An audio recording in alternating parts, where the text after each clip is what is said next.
बांग्लादेश में जनता ने सत्ता तो पलट दी, लेकिन अब एक नई समस्या खड़ी हो गई है। बांग्लादेश में बवाल और तोड़फोड़ शुरू हुआ तो वहां जेल में बंद आतंकी भी जेल से निकलकर भाग गए। इससे भारतीय सुरक्षा एजेंसियों की टेंशन बढ़ गई है। ये आतंकी भारत में घुसने की कोशिश कर सकते हैं। इसी बीच कांग्रेस नेता सलमान खुर्शीद ने बांग्लादेश के हालातों पर बड़ा बयान दिया है।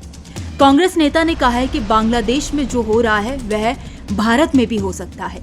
कांग्रेस नेता सलमान खुर्शीद ने ऐसा क्यों कहा, आइए जानते हैं। दरअसल मंगलवार को कांग्रेस नेता और पूर्व केंद्रीय मंत्री खुर्शीद शिक्षाविद मुजीबुर रहमान की किताब Shikwa e Hind the political future of Indian Muslim की लॉन्चिंग में पहुंचे थे। इस दौरान उन्होंने चेतावनी दी कि बांग्लादेश में जो हो रहा है वह यहाँ भी हो सकता है। हमारे देश में फैलाव बांग्लादेश में जिस तरह से चीजें फट गई हैं, उस तरह से फटने से रोकता है। उन्होंने उन अंतर्निहित तनावों की ओर इशारा किया जिससे इसी तरह की अशांति हो सकती है। खुर्शीद ने यह भी कहा कि कश्मीर में सब कुछ सामान्य दिख सकता है, लेकिन सच्चाई सतह के कहीं नीचे है। बांग्लादेश जुलाई से हिंसक सरकार विरोधी प्रदर्शनों की लहर से हिल गया था, जिसके बाद शेख हसीना को इस्तीफा देना और देश से भागने के लिए मजबूर होना पड़ा। वहीं बटला हाउस मुठभेड़ को याद करते हुए कांग्रेस नेता सलमान खुर्शीद ने कहा कि घटना के बाद उन्होंने और तत्कालीन केंद्रीय मंत्री कपिल सिब्बल ने घटनास्थल का दौरा किया था, लेकिन पुलिसकर्मियों ने सिब्बल के साथ अजनबी जैसा व्यवहार किया। सलमान खुर्शीद ने शाहीन बाग पर भी बोलते हुए कहा कि साउथ ईस्ट दिल्ली के शाहीन बाग में महिलाओं के नेतृत्व में सीएए के खिलाफ विरोध प्रदर्शन लगभग 100 दिनों तक जारी रहा और पूरे देश में इसी तरह के प्रदर्शनों को प्रेरित किया।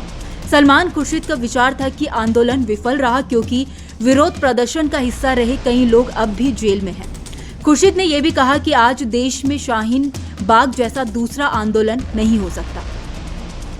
कांग्रेस नेता ने आगे कहा कि आपको बुरा लगेगा अगर मैंने कहा कि शाहीन बाग विफल हो गया। हम में से बहुत से लोग मानते हैं कि शाहीन बाग सफल हुआ, लेकिन मुझे पता है कि शाहीन बाग से जुड़े लोगों के साथ क्या हो रहा है।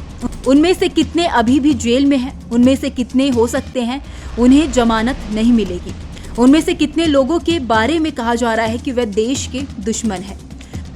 उन्होंने कहा कि अगर मैं कल खुद से पूछूं कि क्या शाहीन बाग दोबारा होगा, और मुझे यकीन नहीं है कि ऐसा होगा क्योंकि लोगों को वास्तव में पीड़ा हुई है। खैर, इस खबर में इतना ही। इस खबर को लेकर आपकी क्या राय है, आप हमें कमेंट सेक्शन में जरूर बताइए।